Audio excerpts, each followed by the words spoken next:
जब जब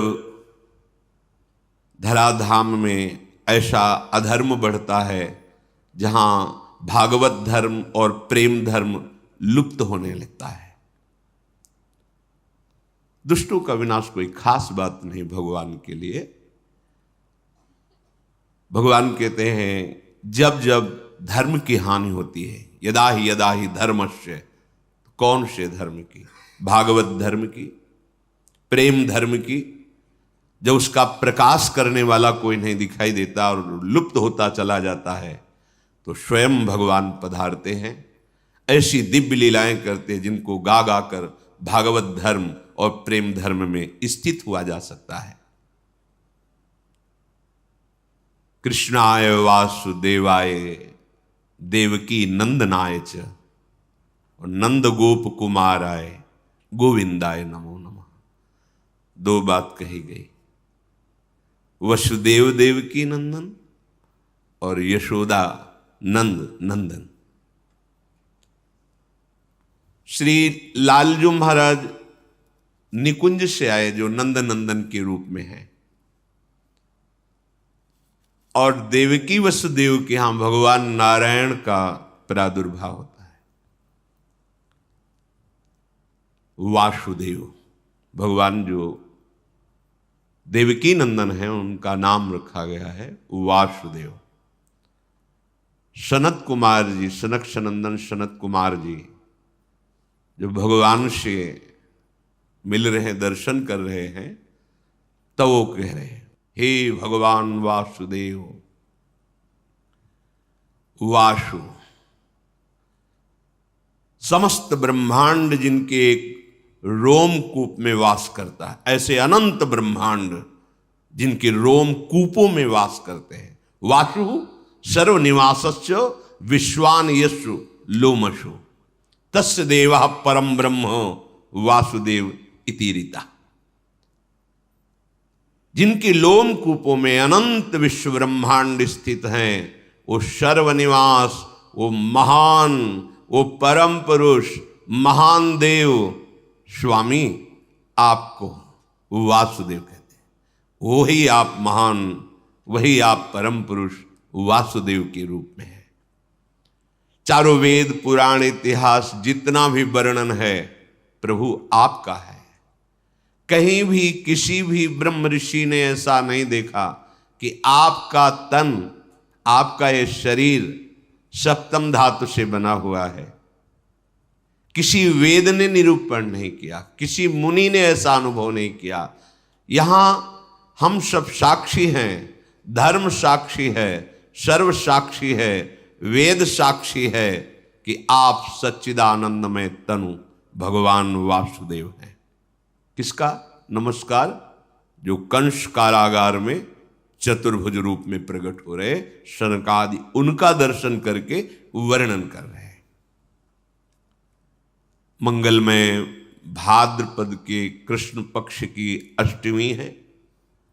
मध्य रात्रि का समय, सब ओर घोर अंधकार छाया हुआ है,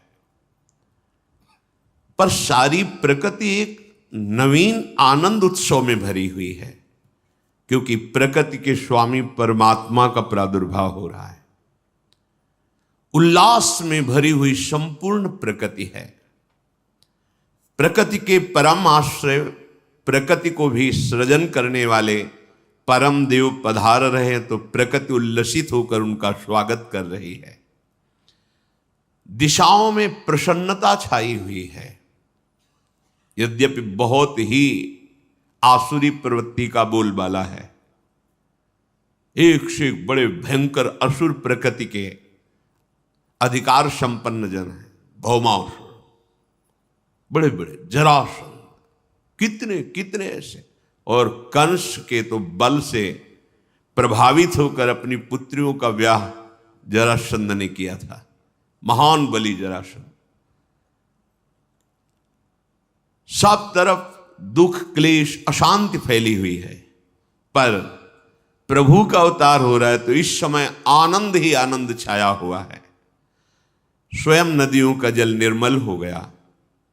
सरोवरों में रात्रि में ही कमल खिल उठे।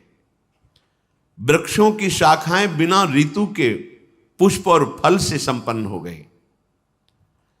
जो भजन करने वाले यत्र तत्र साधु महात्मा हैं, उनको एक अलौकिक आनंद की अनुभूति हो रही है, क्योंकि उनके प्राणाराध्य प्रकट हो रहे हैं। वायु सेवा कर रही है, शीतल मंद सुगंध प्रवाहित हो रही है। देवताओं की दुंदुभियां बिना बजाए अपने आप बजने लगी, क्योंकि सर्वलोक महेश्वर का प्रादुर्भाव हो रहा है। गंधर्व किन्नर एक अलौकिक प्रेरणा से गान कर रहे हैं, नृत्य कर रहे हैं। रात्रि के समय सिद्ध चारण, बड़े बड़े पदाधिकारी लोक के लोकपाल जो ईश्वर कोटि के हैं, सब स्तवन कर रहे हैं। एक अद्भुत जो समाधि में आनंद प्राप्त होता है महत योगी जनों को, आज सबको स्वाभाविक एक शीतलता, शांति, एकाग्रता, परमानंद की अनुभूति हो रही, क्योंकि भगवान का प्रादुर्भाव हो रहा है।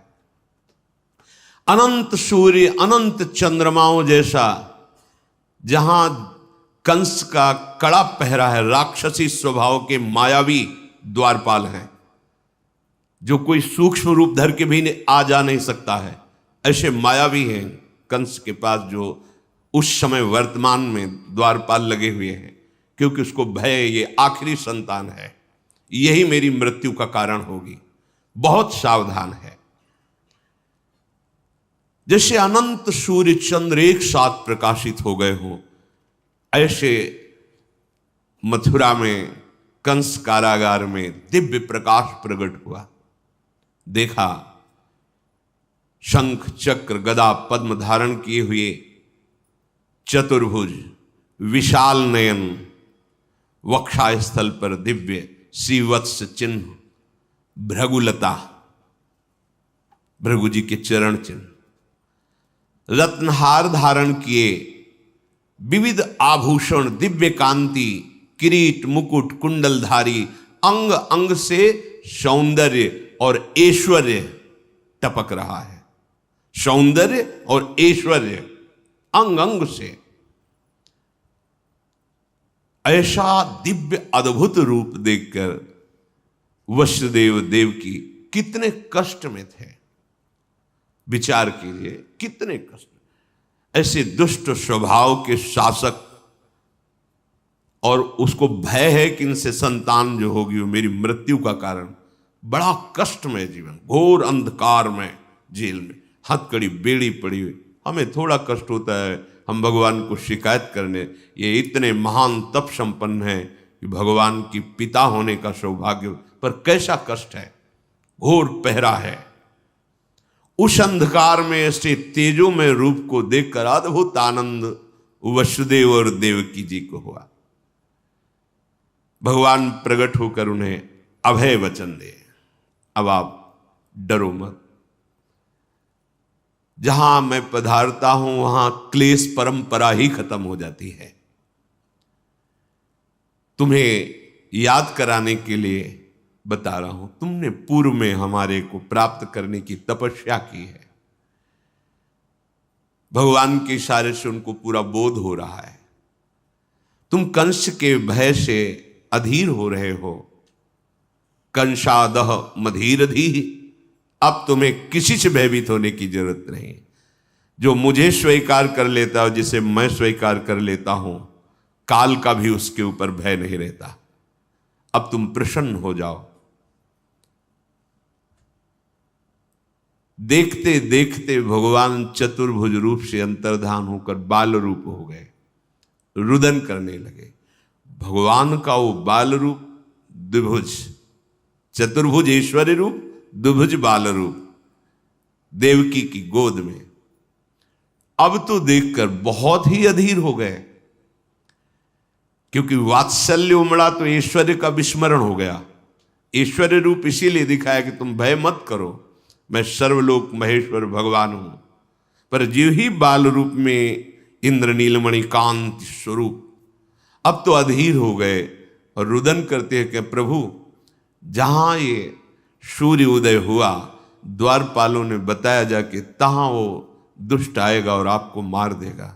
मैं बहुत अधीर हो रहा हूं प्रभु, मेरा ज्ञान कार्य ही नहीं कर रहा है, क्योंकि वात्सल्य, वात्सल्य के आगे ये सब नहीं चलता। भगवान का ऐश्वर्य भी वात्सल्य के आगे नहीं चलता। प्रभु मुझे आपकी रक्षा के लिए बहुत भय है। प्रभु ने कहा यद्यप तुम्हें भयभीत नहीं होना चाहिए, पर आप वात्सल्य के कारण भयभीत हो रहे हो तो मुझे गोकुल पहुंचा दो और वहां मेरी महाशक्ति योग माया प्रकट हुई है, तुम उसको ले आओ, मुझे वहां पहुंचा दो, तुम निर्भय रहो। भगवान का शिशु रूप जो देवकी की गोद में था, कितना कष्ट।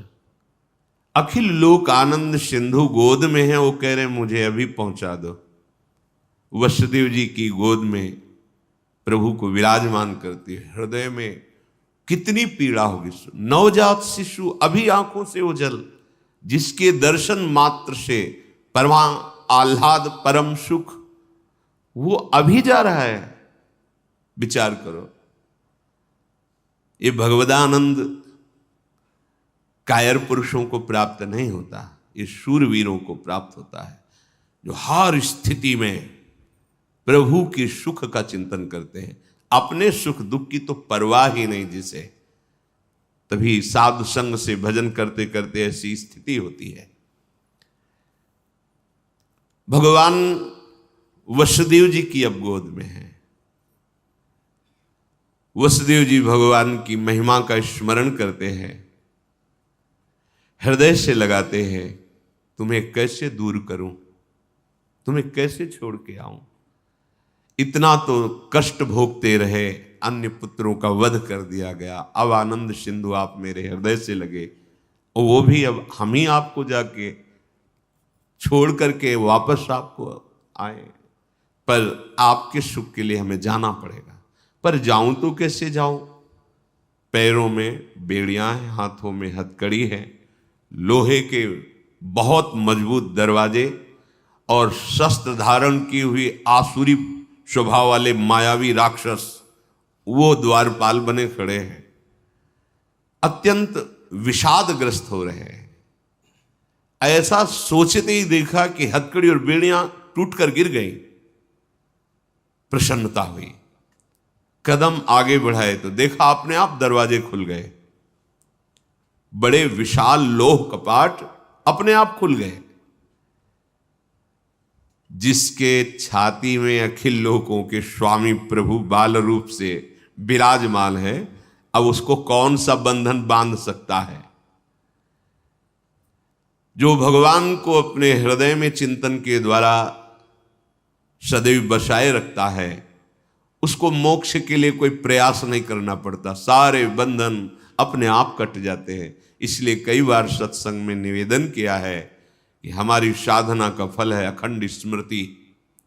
हर समय प्रभु के चिंतन में रहते हुए जो भी व्यवहार कार्य है वो करें, कोई नहीं बांध सकता।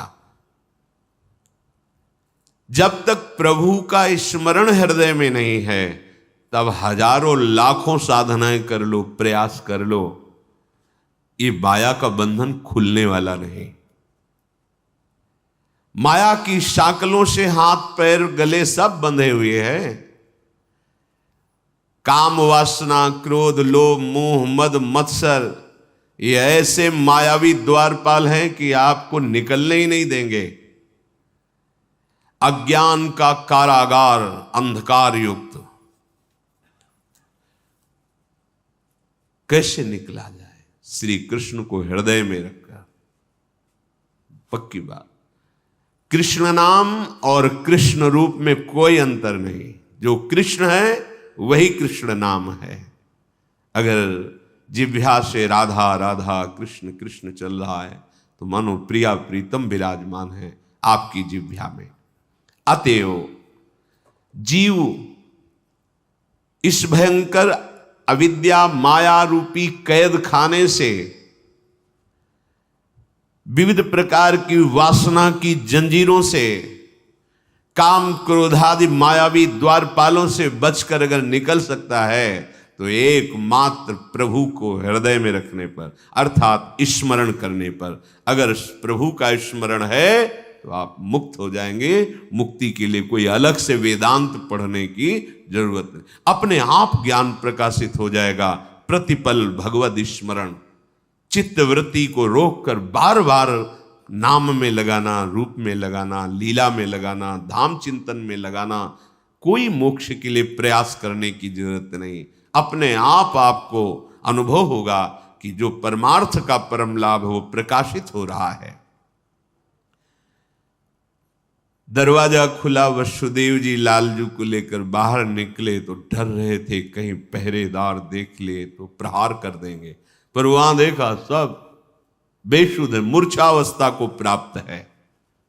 धीरे धीरे निकलकर बाहर आए, दबे पांव, कोई जान न जाए। अपराकृत परमानंद विग्रह प्रभु को बार बार ऐसे देखते हैं, हृदय से लगाए हुए आगे बढ़ रहे हैं। पद पद पर आनंद की उमगन हो रही वसुदेव जी के हृदय में। समझिए, जब कोई भगवद स्मरण परायण होता है तो प्रति कदम, प्रति श्वास, प्रति क्षण एक अद्भुत आनंद। अब प्राकृतिक उदाहरण तो बैठता ही नहीं, पर कई बार सत्संग में कहा, जैसे दूध को अग्नि पे चढ़ाओ तो उफान आती है, ऐसे आनंद की उफान हृदय में आती है जब मेरे प्रभु और उनका स्मरण और कहीं उनकी रूप की झलक, तब तो फिर ब्रह्मादिक के भोग शब विषम लागत ताई, नारायण ब्रज चंद की लगन लगी है जाए। अभिमान का भार उठाकर संसार पथ में चलते चलते पग पग पर दुख कष्ट संकट विपत्ति भोगते भोगते थक गए। अब छोड़ो, अपना भार श्री कृष्ण के ऊपर छोड़ो, श्री कृष्ण का चिंतन करो तो पग पग पर परमानंद की अनुभूति होगी। वसुदेव जी को अपार सुख हो रहा है। श्री कृष्ण को हृदय से लगाए हुए महामहिम ब्रज की तरफ चल पड़े। घोर अंधकारमयी रात्रि, धीरे धीरे बढ़ रहे हैं कि कहीं कोई मथुरावासी किसी कारण से बाहर निकले और देख ले तो अमंगल हो जाएगा। इसी समय मेघ गर्जना हो रही, भयंकर वर्षा शुरू हो गई, क्योंकि कोई बाहर निकल ही ना पावे। पैर की भी आहट नहीं, इसलिए मेघ गरज रहे हैं। अंधकारमयी रात्रि, किधर पैर रखे दिखाई ही नहीं दे रहा है। बीच बीच में बिजली चमक जाती है, जिससे रास्ते का पता चलता है।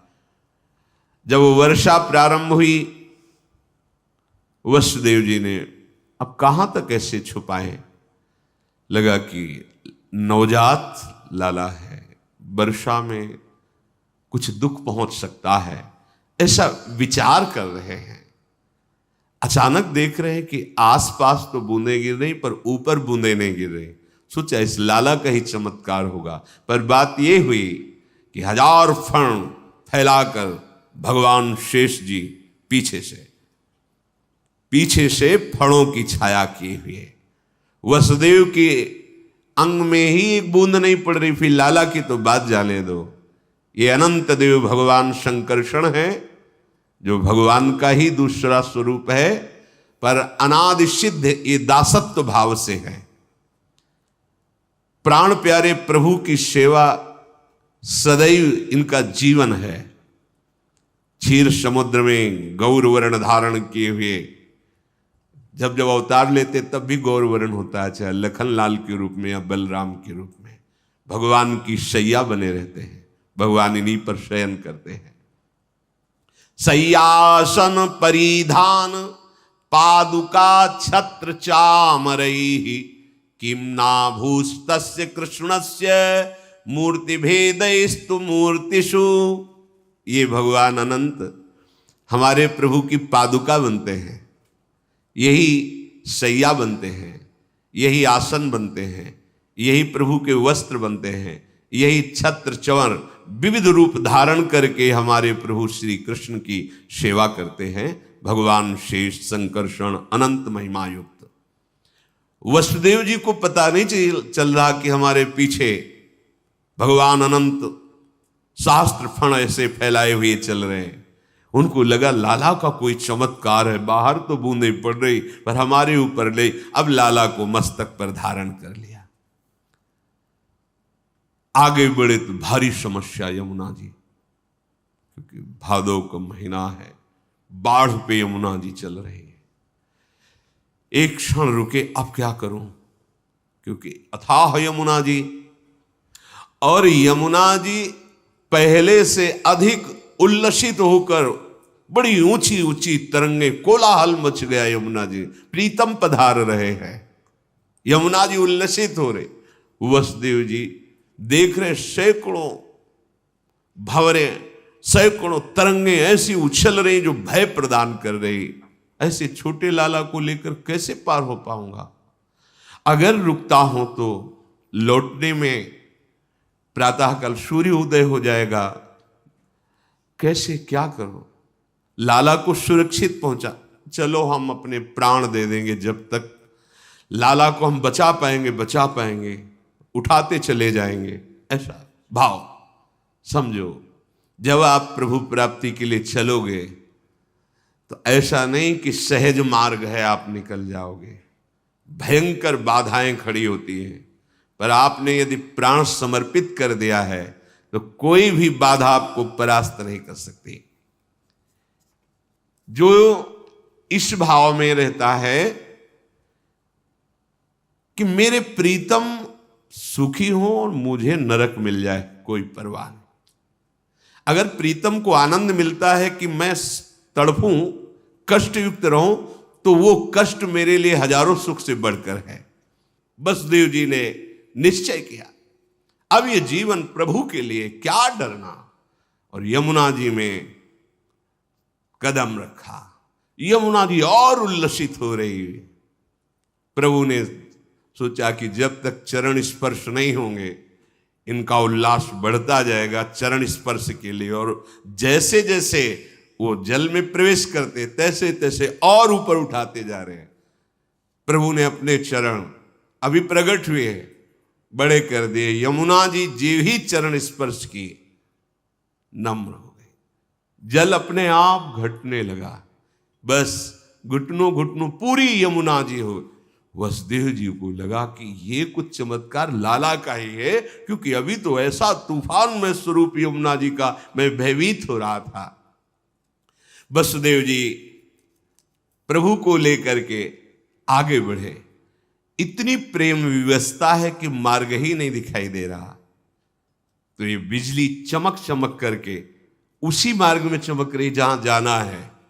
वो आगे आगे रास्ता बेशुद्ध है, देह भाव विस्मृत है, परम आत्म सुख का स्वरूप श्री लालजू महाराज उनकी गोद में है। बिजली ने पहुंचाया, कांति प्रकट होते हुए नंद घर में पहुंचे। वहां भी देखा आश्चर्य, कोई नहीं जग रहा, सब सो रहे हैं, अर्थात सब मूर्छित है भगवान की योग माया से। धीरे धीरे कोई जग न जाए, प्रभु को लिए हुए आगे पहुंचे। नंद भवन में पहुंचे, वही विकलता फिर प्रारंभ। ऐसे सुंदर शिशु को यहां विराजमान करके इनको छोड़ के जा, पर चलो इनका सुख हो, इनका मंगल हो। तो जब शिशु को पधराया तो उनकी दृष्टि थी, आदेश हुआ था कि वहां कन्या प्रकट हुई। तो देखा कि पार्श्व में कन्या है। कन्या पर दृष्टि जाते ही उनकी दृष्टि, क्योंकि वो योग माया है, वो ये नहीं देख पाए कि लाला में लाला समा गया। लाला पहले से विराजमान है यशोदा जी की पार्श्व में, और लाली, ये लाली योग माया है, और जो लाला है वो निकुंज से आए हुए लालजू महाराज। पर ये रहस्य वसुदेव जी ने भी नहीं जाना।